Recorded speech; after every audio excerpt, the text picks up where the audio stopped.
Bismillahirrahmanirrahim. Bismillah wa bihamdih. Assalamualaikum warahmatullahi wabarakatuh.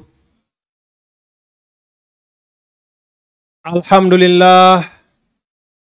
Alhamdulillah hamdal hamidin, hamdal syakirin, hamdal dzakirin, hamdal radin, hamdal mustaghfirin bil ashar, hamdan yuafi ni'amahu wa yukafi'u mazidah. Asyhadu an la ilaha illallah wahdahu la syarikalah wa asyhadu anna sayyidana maulana Muhammadan abduhu wa rasuluhu la nabiyya ba'dah. Swastiastu, selamat malam dan salam sejahtera untuk kita semua.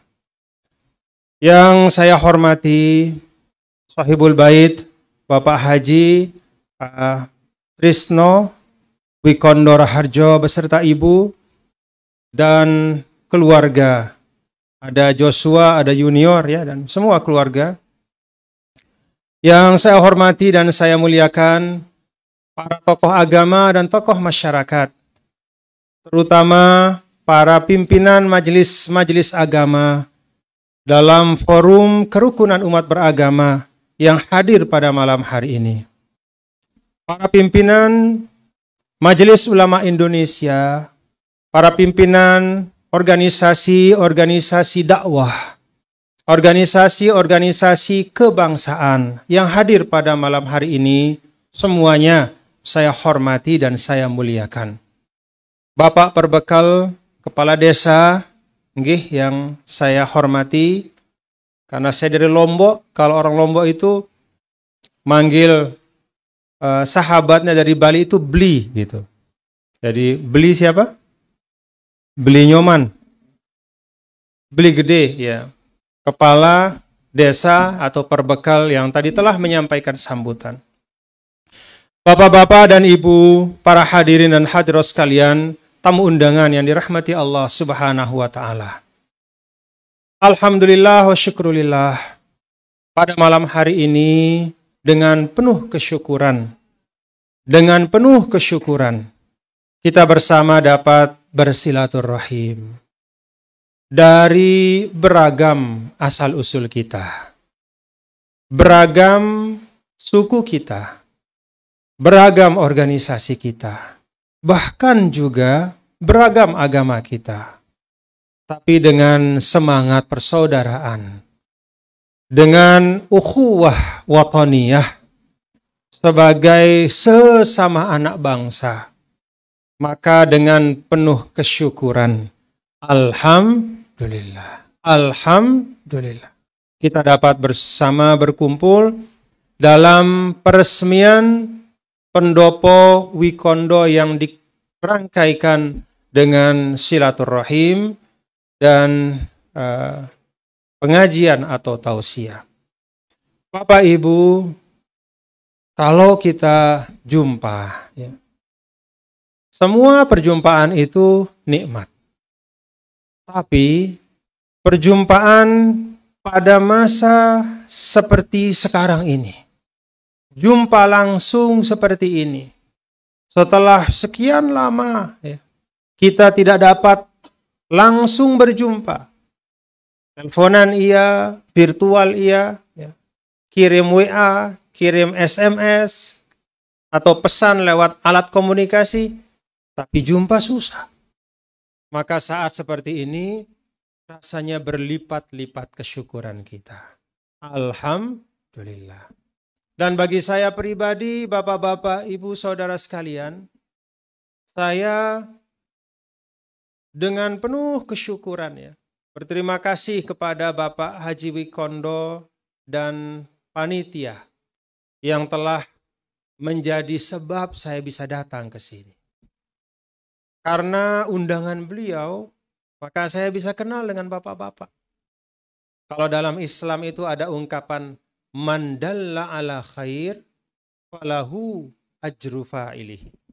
Orang yang memfasilitasi kebaikan, orang yang memberikan jalan, dia siapkan jalan sehingga sesuatu yang baik itu bisa terjadi. Sesuatu yang bermanfaat bisa terwujud. Maka siapapun yang kemudian menempuh jalan itu, Siapapun yang kemudian melakukan kebaikan itu, maka dia mendapatkan bagian pahala seperti yang melakukannya. Maka kalau kita hadir di sini dalam kebaikan, mudah-mudahan langkah kita ini, ya, saya sebagai seorang muslim, di sini juga banyak hadir saudara-saudara saya, sesama muslim, juga saudara-saudara saya yang non-muslim. Tapi saya yakin semua agama kita mengajarkan bahwa ketika kita jalan kepada sesuatu yang baik, melakukan sesuatu yang baik, maka orang yang memfasilitasi kebaikan itu juga dapat bagian dari kebaikan, dapat bagian dari pahala. Nah, ini bapak-bapak, ibu-ibu, saudara, sebenarnya di dalamnya, ya, tidak hanya dari sisi agama, tidak hanya ini baik dari sisi agama dalam makna bahwa ada pahala, ada ganjaran baik, tapi ini juga bermanfaat dalam kehidupan sosial kita. Coba kita bayangkan bapak-bapak dan ibu-ibu, kalau kita bawa semangat ini, falsafah ini, man dalla ala khair falahu ajru fa'ilihi. Barang siapa yang membuka pintu kebaikan, maka dia mendapat pahala seperti yang melakukan kebaikan itu. Kita bayangkan kalau semua kita, siapapun kita sebagai anak bangsa, dari beragam asal-usul, beragam agama, tapi satu sama lain, kita memfasilitasi kebaikan untuk saudara kita. Maka betapa indahnya Indonesia kita.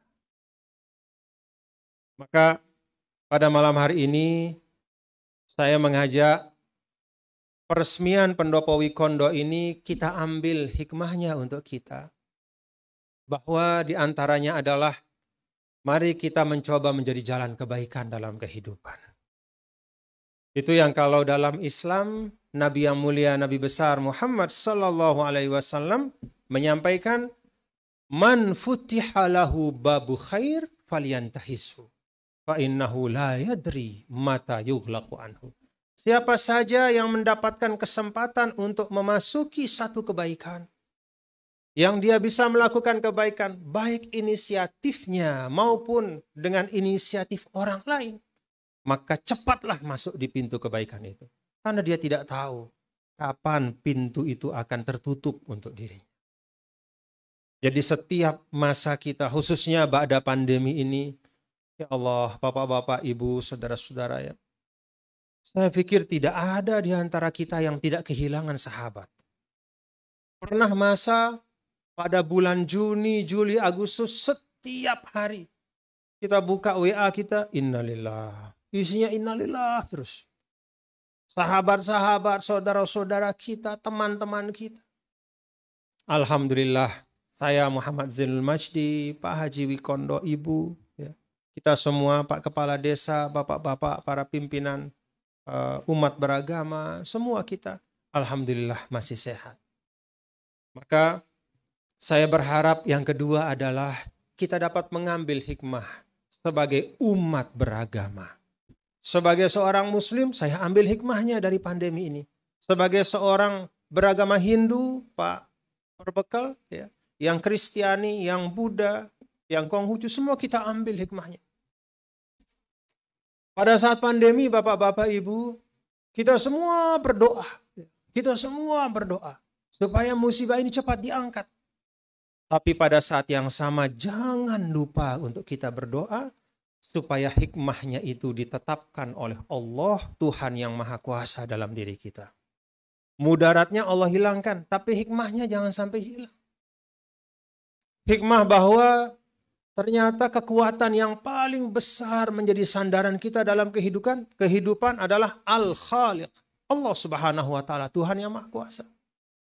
Sehebat-hebatnya kita, pemimpin-pemimpin kita dari semua tingkatan, sudah sampai pada masa di mana bingung apa yang harus dikerjakan.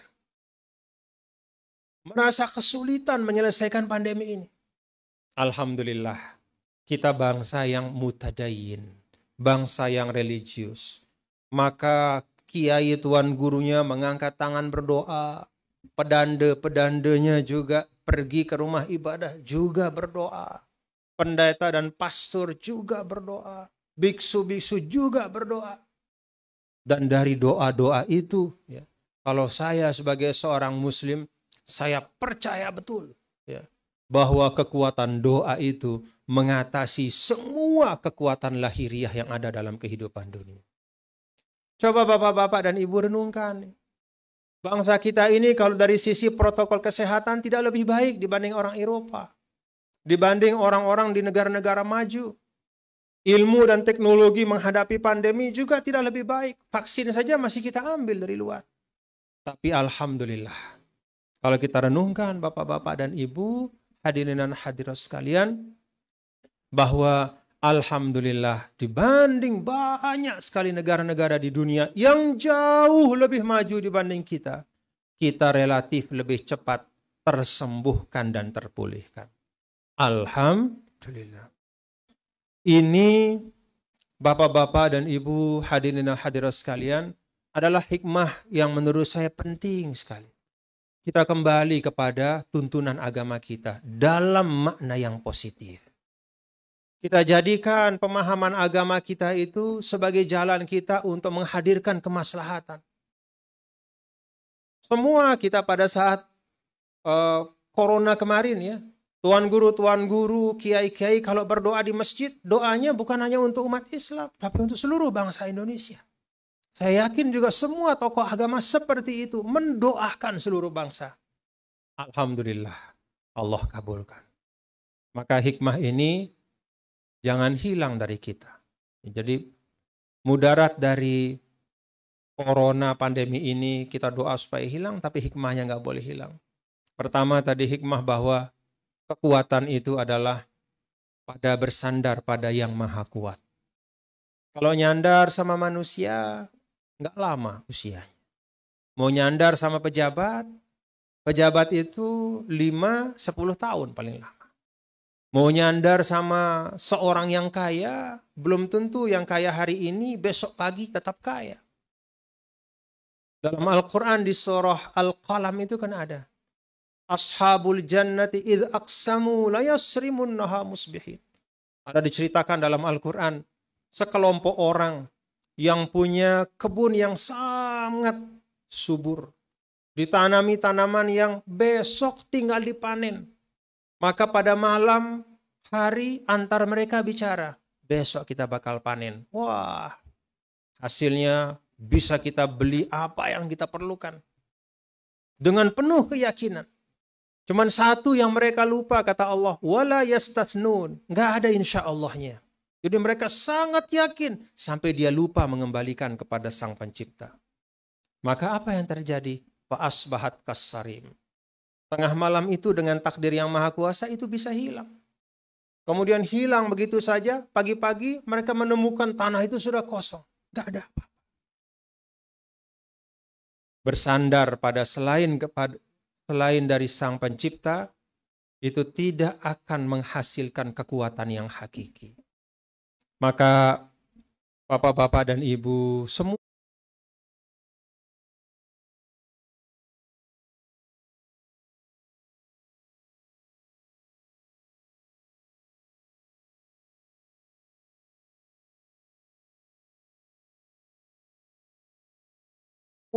kegiatan-kegiatan keagamaan.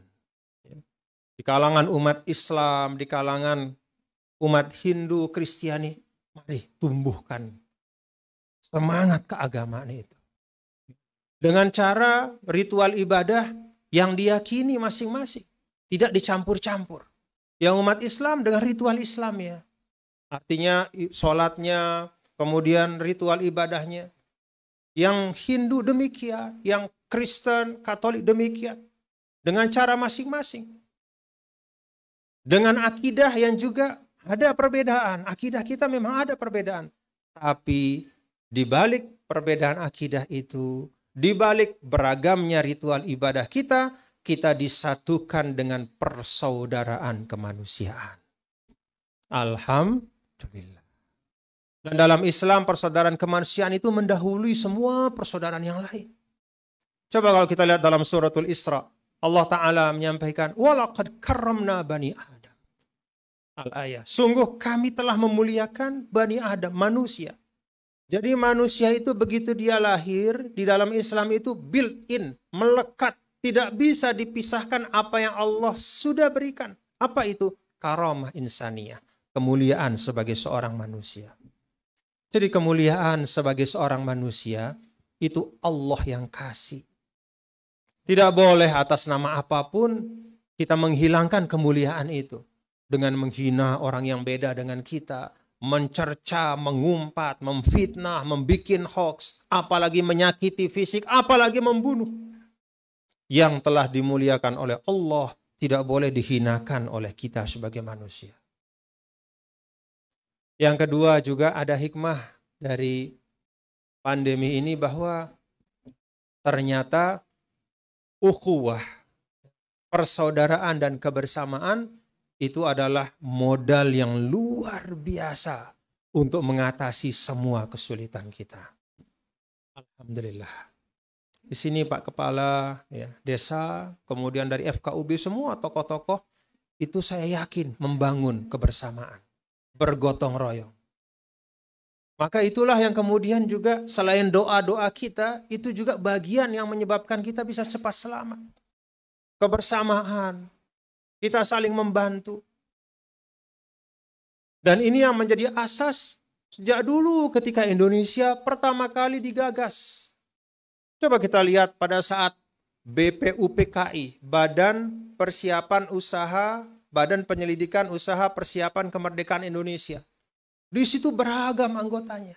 Agamanya berbeda-beda, sukunya berbeda-beda, pendidikannya berbeda-beda, mazhab pemikirannya berbeda-beda. Ada Sultan Syahrir, ada Kiai Haji Agus Salim, ada Bung Karno, ada Bung Hatta. Ada tokoh-tokoh dari Bali, dari Indonesia Barat, Indonesia Tengah, Indonesia Timur. Semuanya berhimpun. Dan pada saat itulah Bapak-bapak, Ibu, Saudara sekalian, mereka tidak ada yang ingin menang sendiri. Kalau misalnya tokoh-tokoh Islam ingin menang sendiri, tidak akan ada Indonesia. Kalau tokoh-tokoh Hindu ingin menang sendiri, tidak akan gabung Bali ini dengan Indonesia juga. Kalau tokoh-tokoh Kristiani atau Katolik ingin menang sendiri, nggak akan ada negara kesatuan Republik Indonesia. Tapi semua membuka hati. Semuanya mendahulukan kepentingan bersama. Maka bertemulah pada titik temu yang namanya Pancasila. Alhamdulillah. Jadi Pancasila itu adalah titik temu kebijaksanaan Bapak-bapak Saudara. Kebijaksanaan yang diajarkan oleh semua agama untuk membangun ruang sosial yang damai. Saya sampaikan tadi bahwa untuk akidah kita punya beda-beda akidah kita. Untuk ritual ibadah kita beda-beda juga ritualnya. Tapi ada muamalah, ruang kehidupan sosial. Nah, disitulah kita wajib membangun satu fondasi bersama untuk kita hidup dengan saling menyayangi, saling memperhatikan, saling membantu. Alhamdulillah, para pendiri bangsa kita yang diantaranya sebagian adalah para ulama. Para pendiri dari organisasi-organisasi Islam terbesar di Indonesia. Merekalah yang mencontohkan kepada kita bagaimana cara bekerja sama dalam kebaikan. Karena itu, Bapak-bapak dan Ibu, hadirin hadirat sekalian, kita teruskan semua yang baik ini, Bapak Ibu, nggih? Kita teruskan. Kita teruskan. Kan kalau dulu kami di pesantren ya, salah satu doanya itu apa? Allahumma ja'alna khaira khalafin li khairi salafin. Ya Allah, jadikan kami sebagai sebaik-baik penerus bagi sebaik-baik pendahulu. Itu doa. Jadi doa itu adalah dengan maksud supaya guru-guru kami, ilmu-ilmunya itu bisa kami warisi. Supaya kami bisa mewarisi nilai-nilai kebaikan-kebaikannya, kesalehannya, ketindihannya, ketawaduan, dan semua yang baik-baik. Maka kalau dalam konteks kita ber-Indonesia, kita panjatkan doa itu dengan maksud apa? supaya kita generasi yang sekarang ini bisa meneladani apa yang telah dicontohkan oleh generasi pendahulu kita. Tidak menang bersama-sama. Dengan menang bersama-sama itulah, maka alhamdulillah dengan berkat rahmat Allah yang Maha Kuasa dan didasari dengan keinginan luhur dan seterusnya. Itulah ungkapannya. Jadi kita menang bersama sebagai bangsa. Alhamdulillah. Nah Bapak Ibu, kalau bagi saya itu yang coba saya hidupkan ya. Di dalam kita menjalani pasca corona ini, banyak sekali hikmah-hikmahnya. Bagi saya itu sebagian dari hikmah yang dapat saya ambil. Dan mudah-mudahan juga dapat kita ambil bersama. Ya. Untuk terus-menerus kita bekerja bersama-sama dalam kebaikan. Bapak Ibu, hadirin dan hadirat sekalian yang diberkahi dan dirahmati oleh Allah Subhanahu wa taala, Tuhan yang Maha Kuasa. Dalam perjalanan panjang kita sebagai bangsa, sebagai umat ya di Indonesia ini, alhamdulillah banyak pasang surutnya, banyak romantikanya, tapi alhamdulillah kita masih tetap sebagai satu bangsa. Pasang surut ini Bapak-Bapak Ibu, bagi sebagian bangsa yang lain itu ujungnya kehancuran. Dulu coba kalau kita ingat ya, Bung Karno. Bung Karno itu kan punya teman, ya, punya sahabat-sahabat yang sangat dekat dengan beliau, pemimpin-pemimpin dunia pada waktu itu. Ada misalnya Muhammad Nasir, ya. Muhammad Nasir itu pemimpin Mesir. Itu sangat dekat Bung Karno dengan beliau. Nah, Jamal Abdul Nasir, ya, pemimpin Mesir pada waktu itu, yang namanya Mesir pada waktu itu termasuk juga di dalamnya itu yang sekarang Syria. Jadi Republik Arab Mesir juga termasuk dulu Syria juga. Jadi Jamal Abdul Nasir. Bung Karno sangat dekat. Saking dekatnya Bung Karno, itu nama Ahmad Soekarno itu sangat populer di Kairo, Mesir. Jadi Pak Wikondo, itu kalau sekarang kita tidak jarang jumpa sama orang Mesir yang umurnya sekitar 50 tahun, 45 tahun. Begitu ketemu Ismail Ahmad Soekarno. Namanya Ahmad Soekarno. Jadi dinamakan Ahmad Soekarno oleh orang tuanya.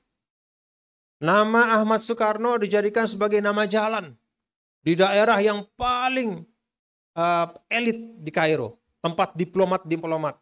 Itu namanya Jalan Ahmad Soekarno. Daerah Muhandisin namanya. Saking dekat akrab. Lalu ada sahabat beliau juga namanya Joseph Broz Tito. Presiden Yugoslavia. Luar biasa kuatnya Yugoslavia pada waktu itu. Tapi coba kita lihat sekarang Bapak-Bapak, Ibu, saudara-saudara sekalian. Di antara sahabat-sahabat Bung Karno, ya, presiden-presiden yang bersama Bung Karno pada waktu itu, tidak sedikit ternyata sekarang negaranya sudah terpecah menjadi banyak negara-negara kecil. Yugoslavia itu sekarang sudah ada Serbia, ada Kosovo, ada Montenegro, ada Bosnia, jadi 4. Dan di antara yang 4 ini tidak akur. Dia perang sampai puluhan ribu yang meninggal. Padahal sebelumnya satu bangsa.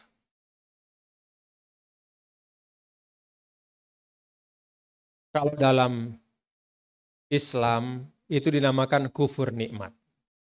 Kufur nikmat itu adalah melupakan kebaikan yang ada, lupa menjaga dan merawatnya, dibiarkan terlantar, tersia-siakan, akhirnya diganti oleh Allah dengan satu musibah besar. Itu kufur nikmat. Yugoslavia seperti itu. Nah kita di Indonesia, Bapak-Bapak Ibu, alhamdulillah. Maka kalau dalam tuntunan kita sebagai umat beragama, makom dari seorang hamba yang paling tinggi namanya maqamus syukri. Makom kesyukuran. Dan sebagai anak bangsa, makom kesyukuran itu harus kita wujudkan dengan tidak henti-hentinya menjaga persatuan dan keutuhan Indonesia. Yang ingin saya sampaikan Bapak Ibu Saudara sekalian, menjaga Indonesia ini bukan kerjaan kita sebagai warga negara saja. Bukan hanya tanggung jawab sebagai warga negara. Ini tanggung jawab sebagai umat beragama. Tanggung jawab kita kepada Sang Pencipta kita. Bagaimana kita menjaga nikmat yang sudah diberikan. Karena itulah semua hal-hal baik yang membawa kepada kedamaian, kepada ketenangan, kepada persaudaraan.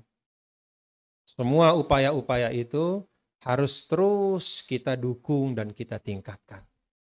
Alhamdulillah malam hari ini peresmian Pendopo Wikondo ini juga menjadi bagian dari bagaimana persaudaraan kita dapat tetap tumbuh dengan kuat.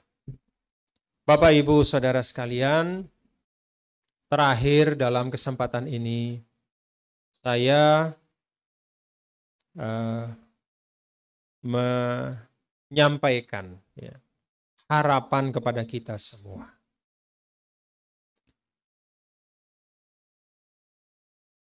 Secara khusus kepada saudara-saudaraku umat Islam, saudara-saudaraku dan bahkan kita semua. Kalau di dalam Islam, dakwah itu adalah asyraful muhimmat. Dia adalah satu tugas yang paling mulia. Karena dakwah itu intinya menyampaikan kebaikan, kebenaran. Maka sesuatu yang paling mulia ini harus juga diproses dengan cara yang mulia. Harus dilakukan dengan cara yang terbaik. Dan tidak ada cara yang terbaik selain dengan menghadirkan keteladanan yang baik. Maka saya berharap satu sama lain kita bisa menjadi teladan untuk saudara kita. Tidak ada kita yang sempurna Bapak Ibu. Tapi mari kita upayakan supaya dari diri kita ini ada kebaikan yang bisa dicontoh oleh orang. Udah cukup. Karena begitu ada kebaikan kita yang dicontoh oleh orang, lalu dia melakukannya, maka kembali kepada kaidah yang pertama tadi. Setiap dia melakukan yang baik itu, kita dapat pahalanya. Ini asas yang paling sederhana menjadi seorang muslim yang baik. Ini bagi umat Islam atau bahkan kepada kita semua. Bagaimana dalam keseharian kita, dalam perilaku kita, dalam tindakan-tindakan kita, ada kebaikan yang bisa menginspirasi orang lain. Dan kita berdoa kalau kita punya keburukan, biarlah keburukan itu menjadi bagian yang tidak ditiru oleh orang lain. Sehingga urusannya gampang kita. Kalau ada keburukan yang personal, itu gampang urusannya, kita tinggal urusan sama Allah saja. Tapi kalau keburukan kita menginspirasi orang lain untuk juga berbuat yang buruk, itu urusannya nggak selesai hanya dengan Allah saja. Kita harus ikut menangani apa-apa keburukan yang muncul dari keteladanan yang tidak baik dari diri kita. Maka Bapak Ibu Saudara sekalian, saya mengajak kita semua untuk mari mentradisikan kebaikan dan mulai dari hal-hal yang sederhana, mulai dari bagaimana kita berinteraksi satu sama lain, bagaimana kita bergaul satu sama lain, bergaul dengan asas ikhlas satu sama lain. Kita ini beragam Bapak Ibu. Ya, sederhananya yang paling sering dipermasalahkan itu kan sekarang ini sering kali permasalahan beda agama. Jadi agama itu, perbedaan agama itu sering kali dipermasalahkan. Padahal agama hadir bukan untuk dipermasalahkan. Agama itu kan hadir untuk menjadi rahmah, menjadi panduan, Bukan hanya menjadi tuntunan, tapi juga menjadi tatanan. Kan Islam mengajarkan kita begitu. Ada tatanan, ada tuntunan. Tatanan itu mencakup alam raya ini. Maka bumi Allah ini kalau dalam Al-Quran itu kan, ma taro fi khalqir rahmani min tafawut. Enggak ada cacatnya. Kalau kita lihat langit pada saat terang itu awannya lebih indah dari pelukisan yang paling hebat sekalipun. Kalau misalnya kita pergi ke satu sudut di desa Ubud misalnya di Bali ini, lalu kita duduk pagi-pagi menatap padi yang sedang indah sekali, itu lebih indah dari lukisan siapapun yang paling hebat melukis. Ma taro fi khalqir rahmani min tafawut. Itu tatanan yang Allah ciptakan. Menjaga tatanan ini bagian dari esensi agama. Selain tatanan, itu ada tatanan alam, ada tatanan kemanusiaan juga. Tatanan kemanusiaan. Apa tatanan kemanusiaan? Allah kasih persaudaraan dalam diri kita.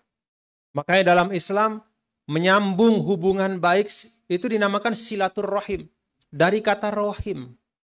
Apa rohim itu Bapak Ibu? Rohim itu tempat di mana kita terhimpun di dalamnya aman, tenang.